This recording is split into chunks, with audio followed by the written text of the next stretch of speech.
Assalamualaikum warahmatullahi wabarakatuh. Nama saya Varianusna Putra. Saya dari kelas 11 IPS 1. Hari ini saya akan mempresentasikan bab 1 fikih, yaitu jinayah. Pengertian jinayat atau jinayah. Makna kata jinayah secara bahasa adalah az-zanbu yang berarti dosa dan juga bermakna al-jam yang berarti kejahatan atau kriminalitas. Bentuk jama dari kata jinayah adalah jinayat. Pengertian jinayat secara istilah disampaikan oleh Al-Jurjani dalam kitabnya At-Tarifat sebagai berikut. Semua perbuatan yang terlarang dan terkait dengan darar baik kepada diri sendiri atau orang lain. Dari pengertian tersebut, yang penting untuk digarisbawahi bahwa jinayat adalah tindakan darar, yakni membahayakan atau merugikan orang lain. Pengertian jinayat juga disampaikan oleh Abdul Qadir Audah sebagai berikut. Jinayat adalah suatu istilah untuk perbuatan yang dilarang oleh syarak, baik perbuatan tersebut mengenai jiwa, harta, atau lainnya. Salah satu ulama dalam mazhab Hanafiyah di dalam kitabnya Ad-Dur Al-Mukhtar Al-Haskafi memberikan pengertian tentang jinayat sebagai berikut. Perbuatan yang diharamkan dengan harta dan jiwa. Dari uraian tersebut kita memahami makna jinayat, namun ada salah satu istilah lain yang memiliki kedekatan hubungan dengan jinayat, yakni jarimah. Menurut bahasa, jarimah berasal dari kata jarama yang berarti berusaha dan bekerja. Hanya saja pengertian usaha di sini khusus untuk usaha yang tidak baik atau usaha yang dibenci oleh manusia. Menurut Al-Mawardi dalam kitab Al-Ahkam As-Sultaniyah menyebutkan tentang pengertian jarimah sebagai berikut. Larangan-larangan syariah yang Allah ancam pelakunya dengan hukuman hudud atau takzir. Apabila dibandingkan dengan pengertian jinayat tersebut, dapat ditarik garis bahwa jinayat terkait dengan darar atau sesuatu yang membahayakan atau merugikan korban tentu termasuk juga dalam larangan Allah. Sesuatu yang membahayakan atau merugikan korban tentu termasuk juga dalam larangan Allah. Adapun jarimah, cakupannya lebih luas mengingat tidak harus terkait darar atau merugikan orang lain. Ditinjau dari berat ringannya, hukuman yang dikenakan terhadap pelaku jinayat dapat dibagi menjadi 3 sebagai berikut. A. Jarimah hudud adalah perbuatan melanggar hukum yang bentuk dan ancaman hukumannya sudah ditentukan oleh nas, yakni hukuman hak Allah. Jarimah kisos diat adalah perbuatan yang diancam dengan hukuman kisos balasan yang serupa dan diat ganti rugi sejumlah harta benda yang diberikan dari terpidana kepada si korban atau walinya. Ketiga, jarimah takzir adalah perkara pidana yang diancam hukuman takzir, artinya suatu jarimah yang diancam dengan hukum takzir, yakni hukuman yang tingkatannya di bawah hukuman had dan tidak boleh melebihi had. B. Pembagian jinayat dan hukumnya. 1. Pembunuhan atau penghilangan nyawa manusia. Secara bahasa, pembunuhan adalah menghilangkan nyawa seseorang. Menurut istilah, membunuh adalah perbuatan manusia yang mengakibatkan hilangnya nyawa seseorang, baik dengan sengaja maupun tidak disengaja, baik dengan alat yang mematikan maupun alat yang tidak mematikan. Hal itu tentu dilarang, tidak diperbolehkan dalam agama Islam. Adapun pada dasar hukum dilarangnya melakukan pembunuhan terdapat dalam Al-Quran dan hadis Nabi SAW berikut ini. Menurut Al-Quran itu Quran Surah Al-Isra ayat 33 dan hadis Nabi, hadis riwayat Muslim dari Abdullah yang ke-3175. Pada umumnya para ulama membagi perkara jinayah pembunuhan menjadi 3 macam, yaitu pembunuhan sengaja, menyerupai sengaja, dan karena kesalahan atau keliru. Pembunuhan sengaja. Pembunuhan sengaja adalah pembunuhan yang dilakukan secara sengaja dengan niat benar-benar ingin membunuh dan menggunakan alat yang memungkinkan terjadinya pembunuhan. Pembunuhan dengan sengaja terbagi dalam 2 jenis, yaitu membunuh dirinya sendiri atau bunuh diri dan membunuh orang lain. Bunuh diri merupakan tindakan yang dilarang, dosa besar menurut syarak sebagaimana diterangkan Allah dalam surat An-Nisa ayat 29. Penghilangan nyawa orang lain sangat dimurkai Allah dan pelakunya diancam dengan hukuman berat sebagaimana diterangkan oleh Allah dalam surah An-Nisa ayat 93. Adapun hukuman pokok bagi pelaku pembunuhan yang dilakukan dengan sengaja adalah kisos, yakni hukuman bagi pembunuh adalah dibunuh juga. Hukuman kisos ini diberlakukan jika ada unsur rencana dan tipu daya serta tidak ada kata maaf dari pihak keluarga si korban. Namun demikian, apabila pembunuh dimaafkan oleh pihak korban, maka hukuman penggantinya adalah diat mughaladzah dan dibayar tunai. Selain diat mughaladzah, hukuman ditambah dengan terhalangnya hak waris wasiat. Hukuman bagi pembunuhan yang dilakukan secara sengaja diterangkan oleh Allah dalam surah Al-Baqarah 178. Sedangkan dalam sebuah hadis Rasulullah bersabda dari hadis riwayat At-Tirmizi dari Amir bin Syuaib 1308. Pembunuhan menyerupai sengaja. Pembunuhan menyerupai sengaja adalah pembunuhan yang dilakukan secara sengaja kepada korban tetapi tidak disertai niat untuk membunuh, namun menyebabkan hilangnya nyawa seseorang. Hukuman bagi pembunuhan menyerupai sengaja adalah tidak wajib membayar qisas. Hanya diwajibkan bayar diat berat atas keluarga terbunuh. Dalam kasus yang demikian, haram bagi keluarga untuk menghukum qisas, mengingat ketidaksengajaan seseorang membunuh atau menghilangkan nyawa seseorang. Sebab itu alternatif hukumannya adalah hukuman diat atau ganti rugi mughaladzah yang diansur selama 3 bulan, setiap tahun dibayar sepertiganya, dan kafarat. Hukum penggantinya adalah puasa kafarat. Sedangkan hukuman tambahannya adalah tidak menerima warisan dan wasiat. Berkaitan dengan hal tersebut, Rasulullah bersabda pada hadis riwayat An-Nasai dari Abdullah yang ke-4711. Pembunuhan karena kesalahan atau keliru. Pembunuhan karena kesalahan atau keliru adalah pembunuhan yang disebabkan salah dalam perbuatan, salah dalam maksud, dan kelalaian. Tindak pidana atas nyawa seseorang dapat dikatakan sebagai pembunuhan karena keliru atau kesalahan apabila terpenuhi beberapa unsur berikut. 1. Pembunuhan sengaja berbuat dan tidak bertujuan kepada orang yang dibunuh. 2. Pembunuh sengaja berbuat dan tidak bertujuan kepada orang yang dibunuh. Kedua, pembunuh sengaja berbuat dan tidak bertujuan pada orang yang dibunuh dengan beranggapan bahwa perbuatan tersebut diperbolehkan tetapi dilarang. Keempat, seseorang tidak sengaja melakukan pembunuhan tetapi perbuatannya tersebut mengakibatkan orang meninggal. Yang kelima, orang yang karena perbuatannya menyebabkan orang lain meninggal. Sebagaimana halnya pembunuhan menyerupai semi kesengajaan, pembunuhan karena kesalahan keliru ini tidak wajib qisas, namun mengakibatkan 2 konsekuensi, yaitu memerdekakan seorang hamba sah yang beriman atau membayar diat mukhafafah. Denda ringan diberikan kepada keluarga terbunuh dan boleh diangsur selama 3 tahun. Setiap tahunnya dibayar sepertiga. Ketentuan ini berdasarkan firman Allah surat An-Nisa ayat 92. Menurut Imam Syafi'i, kafarat pembunuhan boleh diganti dengan memberi makan 60 orang dengan 1 mud makanan atau beras per orang, bila mana orang yang terkena kafarat tidak mampu melakukannya karena sudah tua atau keruan dan sakit. 2. Pencederaan atau jinayat yang tidak terkait dengan nyawa manusia. A. Sengaja dalam hal perbuatan yang disengaja terhadap korban, maka hukuman yang diberlakukan adalah qisas, yakni hukuman dengan bentuk hukuman yang setimpal atau sama. Sehubungan dengan hal tersebut, Allah Subhanahu wa taala berfirman dalam surah Al-Maidah 45 dan surah Al-Baqarah 149. B. Keliru. Suatu perbuatan yang dilakukan karena keliru melakukan pelanggaran jinayat, maka hukuman yang diberlakukan padanya adalah diat dan hukuman lainnya. Diat adalah benda yang berupa uang atau barang yang harus dibayar karena melukai atau membunuh orang. Diat salah satu jari adalah 10 ekor unta, mengingat Rasulullah bersabda pada hadis riwayat At-Tirmizi dan ia mensahihkannya. Diat gigi adalah 5 unta. Hal itu berdasarkan sabda Rasulullah berikut hadis riwayat An-Nasai. 3. Jinayat campuran atau jinayat terkait dengan dan tidak terkait dengan nyawa. Jinayat campuran adalah perbuatan mencederai orang lain yang akhirnya mengakibatkan kehilangan nyawa. Jinayat yang ketiga ini merupakan semacam perpaduan antara jinayat pertama dan jinayat kedua. Maksudnya adalah jinayat itu sebenarnya tidak bermaksud menghilangkan nyawa manusia, tetapi secara tidak langsung ternyata terkait dengan penghilangan nyawa manusia. Qisas dalam hukum Islam. 1. Pengertian qisas. Menurut bahasa ada banyak arti qisas. Di antaranya bermakna mengikuti jejak. Dalam kitab Al-Misbah Al-Munir, Al-Fayyumi mengatakan bahwa qisas lebih sering digunakan dengan arti membunuh orang yang membunuh, melukai orang yang melukai, dan memotong bagian tubuh orang yang memotong.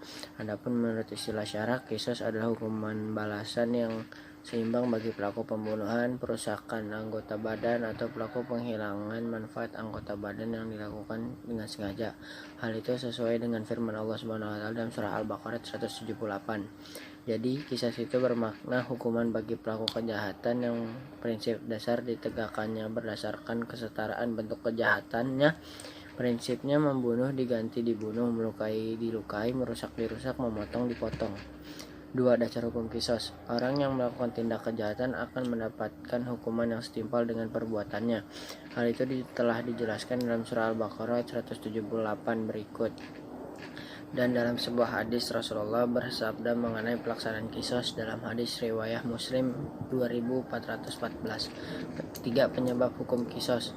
Pelaksanaan hukum qisas dijatuhkan pada pelaku kejahatan karena 2 sebab, yaitu karena pembunuhan atau penghilangan nyawa orang lain atau qisas jiwa, dan bukan karena pembunuhan, tetapi diantaranya karena pemotongan anggota badan, melukai, syajaj, dan menghilangkan fungsi anggota tubuh atau qisas anggota badan.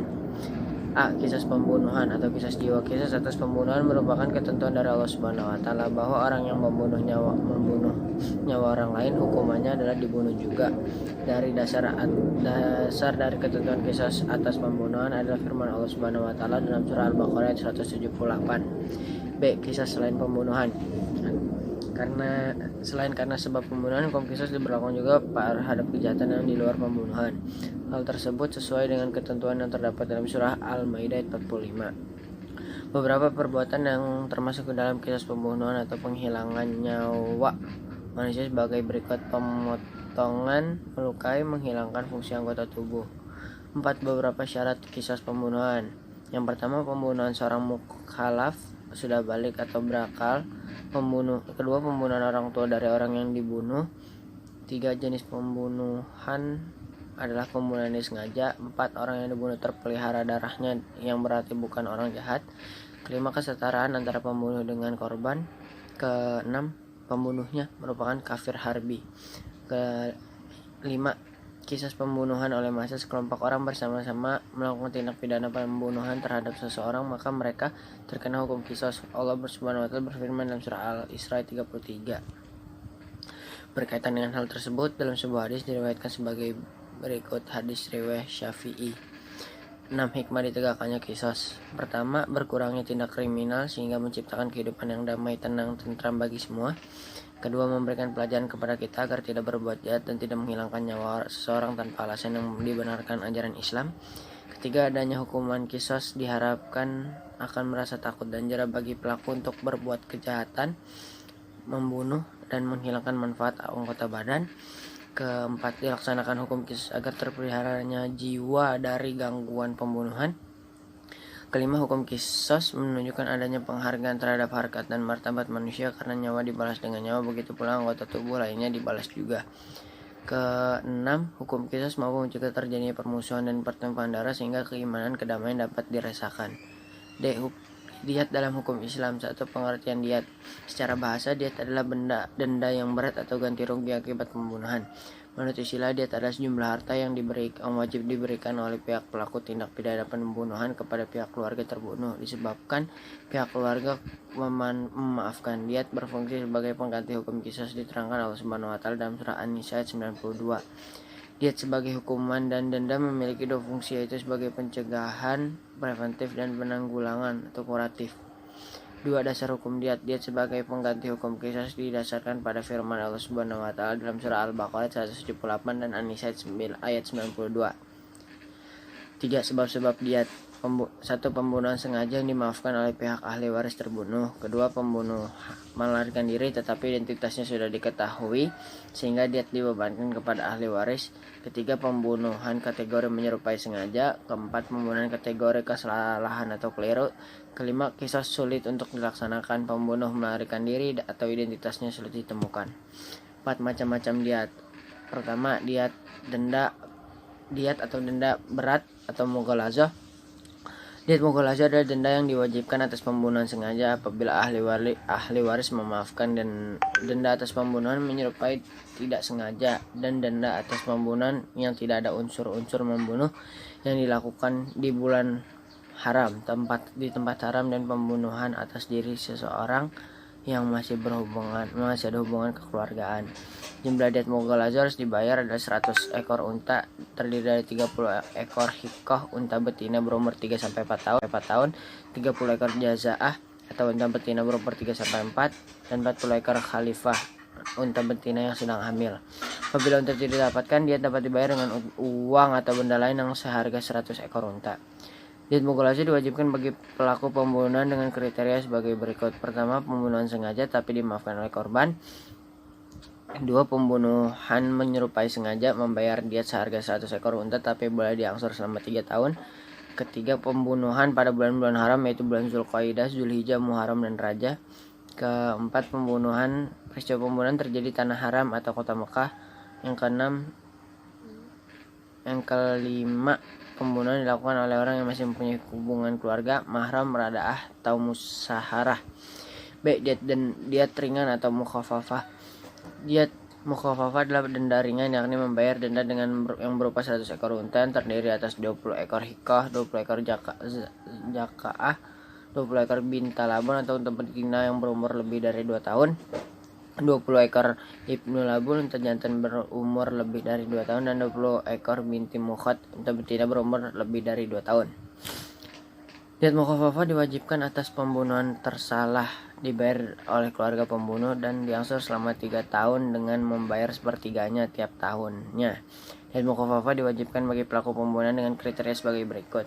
1. Pembunuhan tersalah seperti dokter yang salah memberi obat sehingga pasien meninggal. 2. Pembunuhan selain di tanah haram Mekah, bukan bulan haram dan bukan mahram. 5. Diyat selain pembunuhan adalah diyat yang dilaksanakan akibat seseorang bertindak kejahatan dengan menghilangkan manfaat atau melukai anggota badan seseorang. Pembayaran diyat selain pembunuhan dapat dijelaskan sebagai berikut. Pertama, wajib membayar 1 diyat penuh, yakni membayar 1 ekor unta bagi orang yang melakukan kejahatan atau memotong anggota tubuh yang berpasangan seperti kedua mata, kedua telinga, kedua kaki. 2. Wajib membayar setengah diyat, yaitu membayar 50 ekor unta apabila memotong salah satu dari anggota tubuh yang berpasangan seperti 1 kaki, 1 tangan, dan 1 telinga. Ketiga, wajib membayar sepertiga diyat, yaitu membayar 33 ekor unta apabila melukai anggota tubuh, antara lain melukai kepala sampai ke otak atau melukai badan sampai ke perut. Keempat, wajib membayar diyat. 6. Hikmah diyat. Pertama, menumbuhkan sikap pemaaf pada orang lain karena suatu hal sudah terjadi. Kedua, manusia dapat berhati-hati dalam bertindak. Ketiga, menjunjung tinggi perlindungan terhadap jiwa dan raga. Keempat, tetap menjalin persaudaraan, menghindari rasa permusuhan dan kebencian. Kelima, bagi pelaku pembunuhan merasakan kehidupan baru yang aman dan mendapatkan kesempatan untuk bertobat ke jalan yang benar. Keenam, pihak keluarga korban pembunuhan dapat memanfaatkan harta dari diyat untuk kelangsungan hidup dan meringankan sedikit beban kesedihannya. Kafarat dalam hukum Islam. 1. Pengertian kafarat. Menurut bahasa, kafarat berasal dari kata kafran yang berarti menutupi. Maksudnya menutupi dosa yang telah dilakukan seseorang. Dengan kata lain, kafarat adalah suatu tebusan atau denda yang wajib dibayar oleh seseorang karena telah berbuat sesuatu yang dilarang oleh Allah Subhanahu wa taala. Secara makna, kafarat adalah denda yang harus ditunaikan karena melanggar larangan Allah Subhanahu wa taala atau disebut sebagai pengganti dosa yang dilakukan secara sengaja. 2. Macam-macam kafarat. Pertama, kafarat karena pembunuhan. Pembunuh selain dihukum qisas atau membayar diyat, dia juga harus membayar kafarat. Kafarat bagi orang yang membunuh adalah memerdekakan hamba sahaya yang tanpa cacat yang dapat mengurangi prestasi kerja dan mencari mata pencaharian. Jika pelaku pembunuhan tidak dapat merealisasikan ini, ia diwajibkan berpuasa selama 2 bulan berturut-turut. Adapun di kalangan mazhab Syafi'i berpendapat bahwa membayar kafarat pembunuhan diperbolehkan dengan memberi makanan bila mana orang yang terkena kafarat tidak kuasa melakukan puasa karena sebab tertentu seperti usianya telah tua, sakit, atau apabila dia berpuasa akan berakibat kesengsaraan yang berat terhadap dirinya. Oleh sebab itu, sebagai gantinya ia harus memberi makan 60 orang. Setiap orangnya diberi 1 mut makanan atau beras. Baik kafarat karena membunuh binatang buruan pada saat melaksanakan ihram. Kafarat karena membunuh binatang buruan pada saat melaksanakan ihram adalah dengan mengganti binatang ternak yang seimbang atau memberi makan orang miskin dengan berpuasa.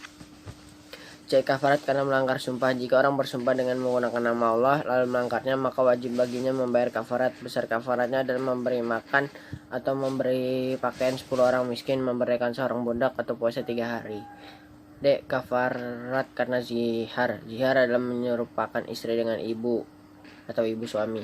Misalnya suami berkata di depan istrinya, "Punggungmu persis punggung ibuku." Ucapan tersebut menyebabkan suami wajib menunaikan kafarat sebelum menggauli istrinya.